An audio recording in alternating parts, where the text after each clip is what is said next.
Ein Besuch auf dem Bauernmarkt. Es ist ein sonniger Samstagmorgen und Sophie hat beschlossen, den örtlichen Bauernmarkt zu besuchen. Der Markt ist bekannt für frische Produkte, regionale Spezialitäten und ein buntes Treiben. Sophie liebt es, frisches Obst und Gemüse zu kaufen und dabei neue Wörter zu lernen. Sophie steht früh auf, frühstückt ein Müsli mit Joghurt und nimmt ihre Einkaufstasche mit. Sie zieht ihre bequemen Schuhe an und macht sich auf den Weg zum Markt. Unterwegs hört sie die Vögel singen und fühlt sich voller Vorfreude. Heute kaufe ich viele frische Produkte, denkt sie. Am Markt angekommen, ist Sophie von den vielen bunten Ständen beeindruckt. Überall stehen Händler mit frischem Obst, Gemüse, Käse, Brot und Blumen. Es riecht nach Kräutern, frischem Brot und saisonalem Obst. »Guten Morgen«, ruft ein freundlicher Verkäufer. Sophie antwortet: »Guten Morgen. Ich hätte gerne ein Kilo Äpfel, bitte.« Der Verkäufer wiegt die Äpfel ab und sagt: »Das macht 3,50 €. Sophie zahlt und lächelt. »Vielen Dank.« Sophie schlendert weiter über den Markt und schaut sich die Stände an. An einem Stand mit frischem Gemüse sieht sie bunte Tomaten, knackige Gurken und saftige Paprika. Diese Tomaten sind so rot und frisch, meint sie. Sie kauft ein paar Tomaten und fragt den Verkäufer: »Sind diese Tomaten bio?« Der Verkäufer antwortet: »Ja, alle unsere Produkte sind bio. Sie werden ohne Pestizide angebaut.« Sophie freut sich und schreibt in ihr Notizbuch: »Bio, ohne Chemie, sehr gesund.« An einem anderen Stand entdeckt sie leckeren Käse und frisches Brot. Sie probiert ein Stück Käse und sagt: »Das schmeckt sehr gut. Ich nehme ein Laib Brot und 200 Gramm Käse.« Der Händler lächelt und übergibt ihr die Ware.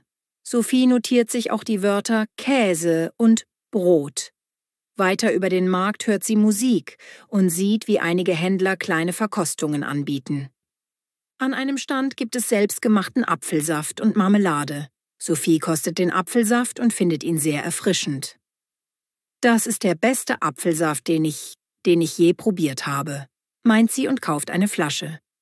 Neben den Lebensmitteln gibt es auch einen Stand mit frischen Blumen und Kräutern. Sophie liebt Blumen, also kauft sie einen kleinen Strauß bunter Tulpen und ein Bündel frischer Basilikumblätter.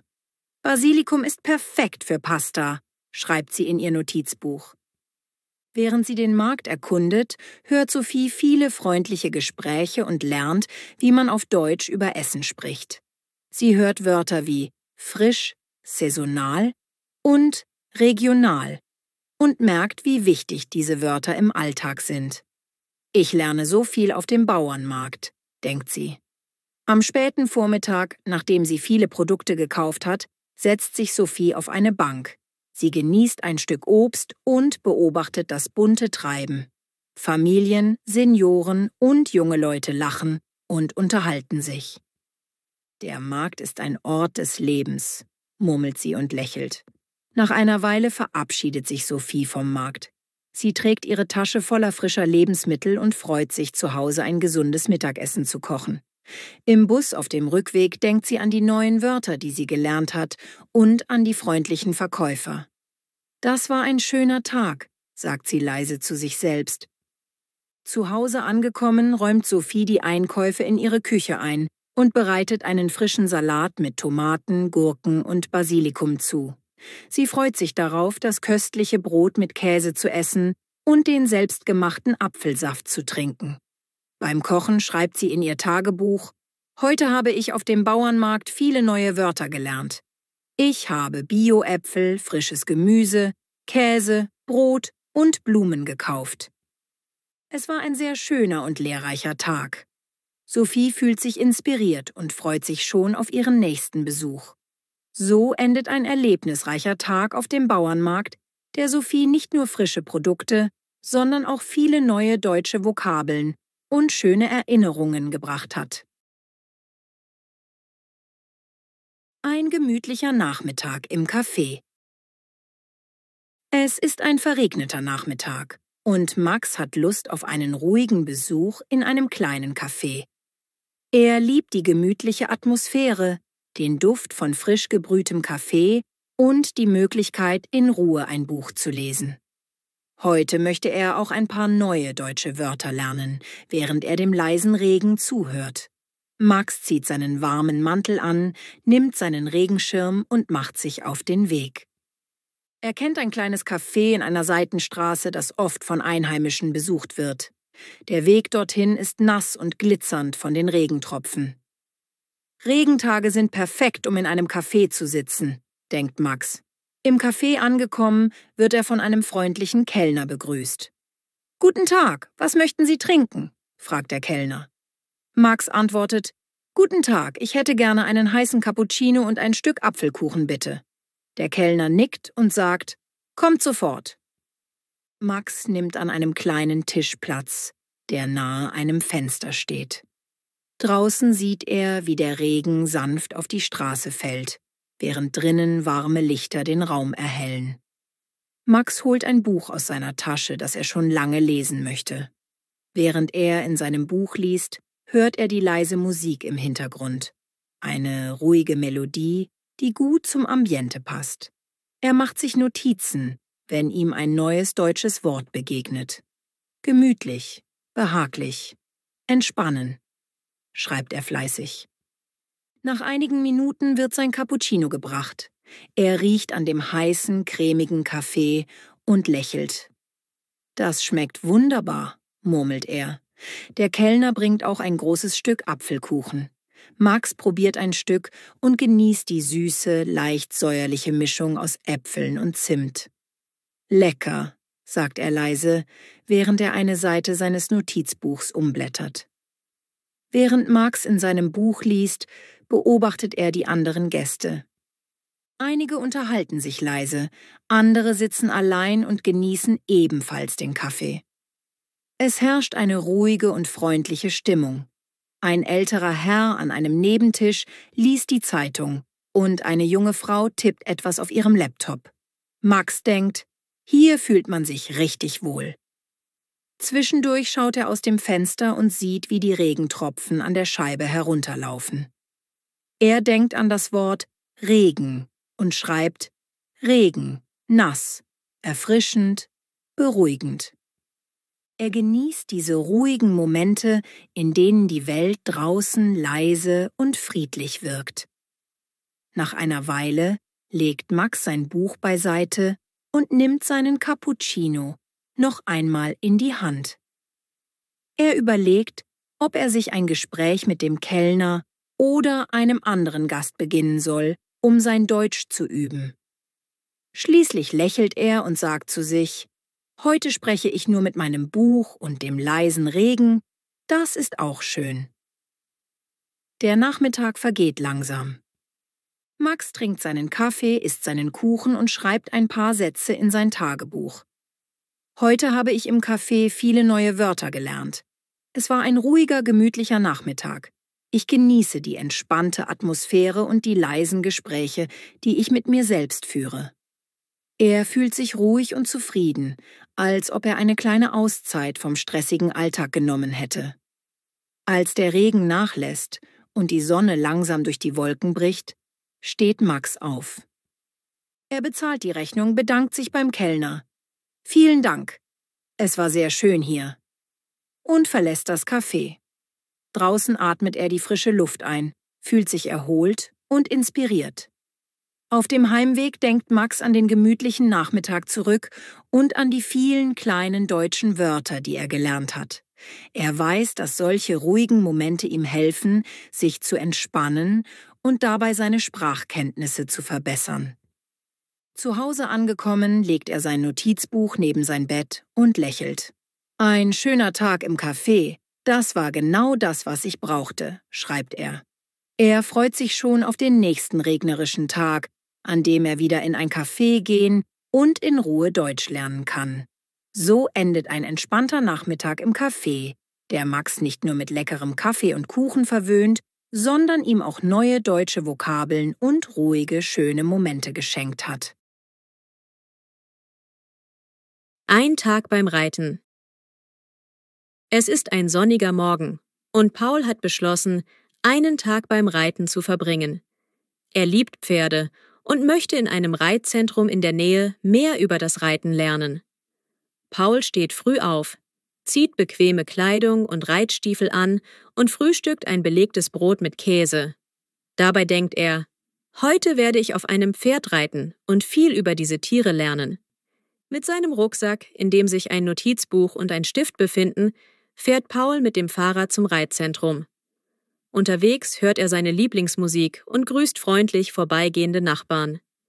Am Reitzentrum angekommen, sieht er große Ställe, weite Reitplätze und viele Pferde, die friedlich weiden. Am Eingang empfängt ihn Frau Müller, die Reitlehrerin. »Guten Morgen, Paul. Willkommen im Reitzentrum. Heute zeige ich dir die Grundlagen des Reitens.« Paul lächelt und antwortet: »Guten Morgen, ich freue mich sehr. Ich möchte gerne mehr über Pferde lernen.« Zuerst führt Frau Müller Paul zu einem großen Pferd namens Bella. Bella ist ein freundliches Pferd mit braunem Fell und großen Augen. »Bella ist sehr ruhig und sanft«, erklärt Frau Müller.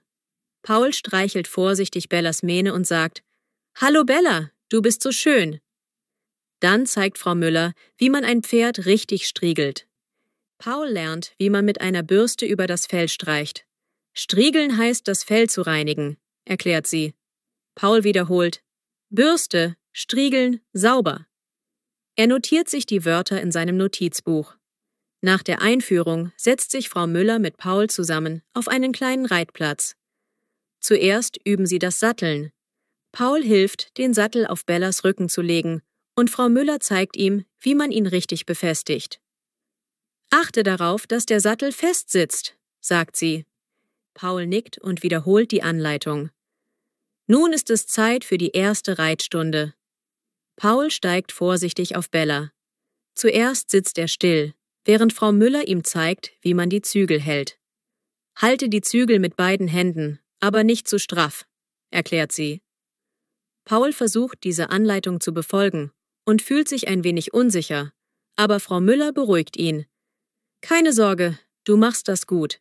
Bleib ruhig und konzentriert.« Nachdem Paul sich etwas an das Sitzen gewöhnt hat, führt Frau Müller ihn langsam auf einen kleinen Rundkurs. Sie reiten zuerst in einem Kreis, dann in einer geraden Linie.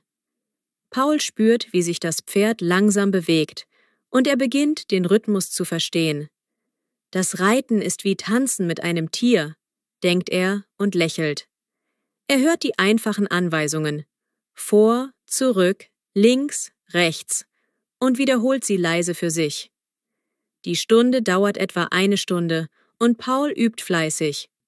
Er lernt, wie man das Gleichgewicht hält und wie man sanft die Zügel zieht. Frau Müller lobt ihn. »Sehr gut, Paul, du lernst schnell.« Paul ist stolz und schreibt in sein Notizbuch: Reiten, Zügel, Sattel, Gleichgewicht, schöne Erfahrung. Nach der Reitstunde dürfen Paul und Frau Müller noch ein wenig mit Bella spazieren gehen. Sie verlassen den Reitplatz und gehen zu einem kleinen Weidebereich, wo Bella frei grast. »Es ist schön zu sehen, wie ruhig Bella ist«, sagt Paul. Frau Müller erklärt: »Pferde brauchen viel Ruhe und frische Luft. Sie sind treue Freunde, wenn man sie richtig behandelt.« Paul nickt zustimmend und beobachtet Bella, wie sie gemütlich Gras frisst. Am Nachmittag verabschiedet sich Frau Müller und Paul fährt mit seinem Fahrrad nach Hause. Unterwegs denkt er an die vielen neuen Wörter und an das schöne Erlebnis. Zu Hause angekommen, setzt er sich an seinen Schreibtisch und schreibt in sein Lerntagebuch: »Heute war ein toller Tag beim Reiten. Ich habe viel über Pferde, Satteln, Striegeln und das richtige Reiten gelernt. Es war spannend und ein bisschen aufregend. Ich freue mich, bald wieder hierher zu kommen.« So endet ein lehrreicher und schöner Tag beim Reiten, der Paul nicht nur neue Vokabeln, sondern auch ein besonderes Gefühl der Freiheit und Verbundenheit mit den Tieren geschenkt hat. Ein Besuch im Tierheim. Es ist ein kühler Nachmittag und Lena hat sich entschlossen, das örtliche Tierheim zu besuchen. Lena liebt Tiere sehr und möchte dort helfen, indem sie mit den Tieren spielt und vielleicht auch ein paar neue Freunde findet. Sie möchte auch ihre Deutschkenntnisse verbessern, indem sie mit den Mitarbeitern und Besuchern spricht. Lena frühstückt ein warmes Müsli und zieht sich bequeme Kleidung an. Sie nimmt ihre Tasche mit, in der sich ihr Notizbuch befindet, und fährt mit dem Bus zum Tierheim. Unterwegs hört sie Musik und freut sich auf den Tag. Heute werde ich vielen Tieren helfen und neue Wörter lernen, denkt sie. Am Tierheim angekommen, wird Lena von Frau Berger, der Leiterin des Tierheims, herzlich begrüßt. »Guten Tag, Lena. Schön, dass du heute hier bist«, sagt Frau Berger. Lena antwortet: »Guten Tag, Frau Berger. Ich freue mich, hier zu sein und den Tieren zu helfen.« Frau Berger zeigt Lena zuerst den Eingangsbereich des Tierheims. Dort stehen viele Käfige und Gehege, in denen Hunde, Katzen, Kaninchen und andere Tiere untergebracht sind. »Hier leben unsere Tiere, die ein Zuhause suchen«, erklärt Frau Berger. Lena sieht viele traurige, aber auch freundliche Augen. Sie spürt sofort, dass sie den Tieren helfen möchte. Zuerst besucht Lena das Katzengehege. Dort liegen mehrere Katzen auf weichen Decken und schlafen oder spielen. Eine freundliche Katze kommt zu Lena und reibt sich an ihrer Hand. »Hallo, kleine Katze«, flüstert Lena und streichelt sie sanft. Sie notiert in ihrem Heft: »Katze, streicheln, freundlich.« Frau Berger sagt: »Unsere Katzen sind sehr zahm, aber sie brauchen viel Zuneigung.« Danach geht Lena zu den Hunden. Mehrere Hunde bellen leise und wedeln mit dem Schwanz. Einer der Hunde, ein großer, brauner Hund, läuft freudig zu ihr. »Hallo, mein lieber Hund«, lacht Lena und spielt mit ihm.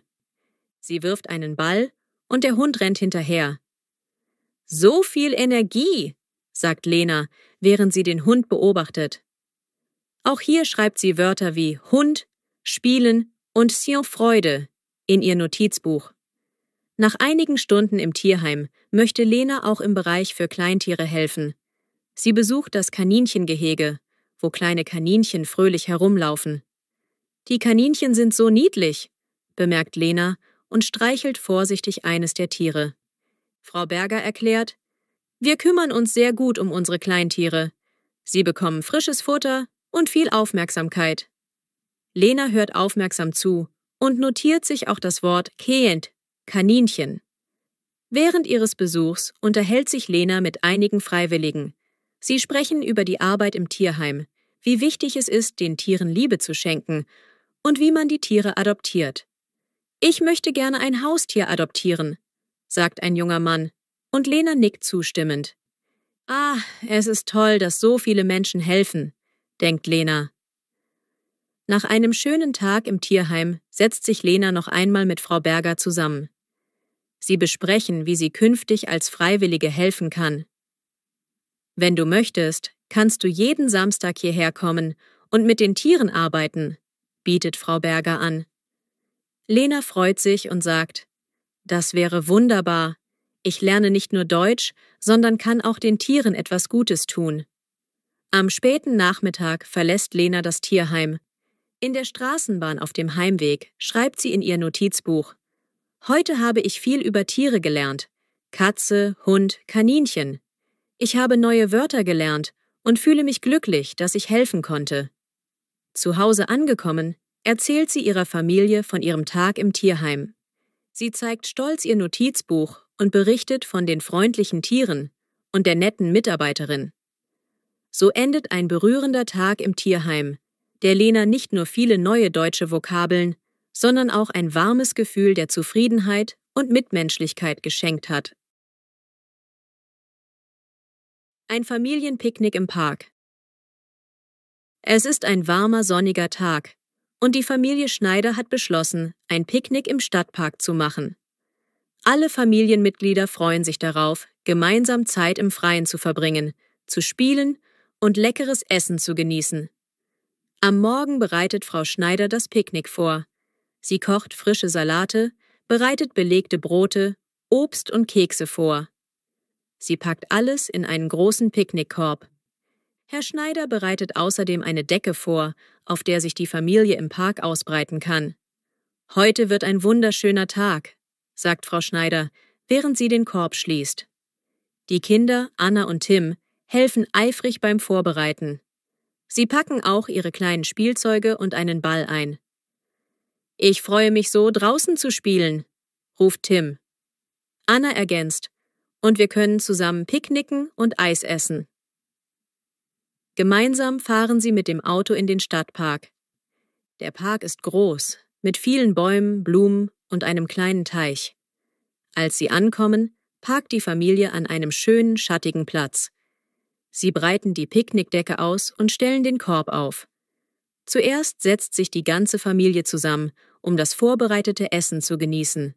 Frau Schneider serviert den Salat, die belegten Brote und das Obst. »Das schmeckt so frisch«, sagt Herr Schneider und lächelt. Die Kinder essen begeistert und fragen, »Können wir auch Kekse haben?« Frau Schneider lacht. »Natürlich, hier sind die Kekse.« Nach dem Essen spielt die Familie gemeinsam im Park. Die Kinder laufen über die Wiese, spielen Ball und rennen zu einem nahegelegenen Spielplatz. Anna und Tim schaukeln und rutschen, während die Eltern auf einer Bank sitzen und sich unterhalten. »Es ist so schön, Zeit mit der Familie zu verbringen«, sagt Herr Schneider. »Ja, hier können wir entspannen und die Natur genießen«, fügt Frau Schneider hinzu. Später beschließt die Familie, einen Spaziergang um den kleinen Teich zu machen. Dabei sieht man Enten, die im Wasser schwimmen, und Schmetterlinge, die von Blume zu Blume fliegen. Die Kinder bleiben stehen und füttern die Enten mit kleinen Brotwürfeln. »Die Enten kommen so schnell, wenn man sie füttert«, ruft Tim aufgeregt. Anna lacht und sagt, »Das ist so lustig.« Nach dem Spaziergang kehrt die Familie zum Picknickplatz zurück. Herr Schneider holt eine kleine Gitarre hervor und bald beginnt er, ein paar Lieder zu spielen. Die Familie singt zusammen und es herrscht eine fröhliche, harmonische Stimmung. »Ich liebe diese Momente«, sagt Frau Schneider leise. Die Kinder tanzen und klatschen in die Hände. Zum Abschluss des Tages holt Frau Schneider noch eine große Eistüte heraus. Alle genießen das kühle, süße Eis, während sie dem sanften Rauschen der Bäume lauschen. »Das war ein perfektes Picknick«, meint Herr Schneider. Die Familie unterhält sich noch lange über den schönen Tag und die lustigen Erlebnisse. Als der Nachmittag sich dem Ende zuneigt, packt die Familie langsam ihre Sachen zusammen. Sie fahren gemeinsam mit dem Auto nach Hause, müde aber glücklich. Auf der Rückfahrt redet Tim, »Ich möchte jeden Tag ein Familienpicknick machen.« Anna nickt zustimmend und sagt, »Es war so schön, zusammen zu spielen und zu essen.« Zu Hause angekommen, erzählt die Familie gemeinsam im Wohnzimmer von den schönen Erlebnissen. Jeder schreibt ein paar Sätze in sein Tagebuch, auch über neue Wörter wie Picknick, Wiese, Teich und Sonnenschein, Sonnenschein. »Heute war ein wunderbarer Tag im Park«, schreibt Anna. »Ich habe viel gelacht und neue Wörter gelernt«, notiert Tim. So endet ein erholsamer Tag mit der Familie, der allen schöne Erinnerungen, neue deutsche Vokabeln und viel Freude im Freien geschenkt hat.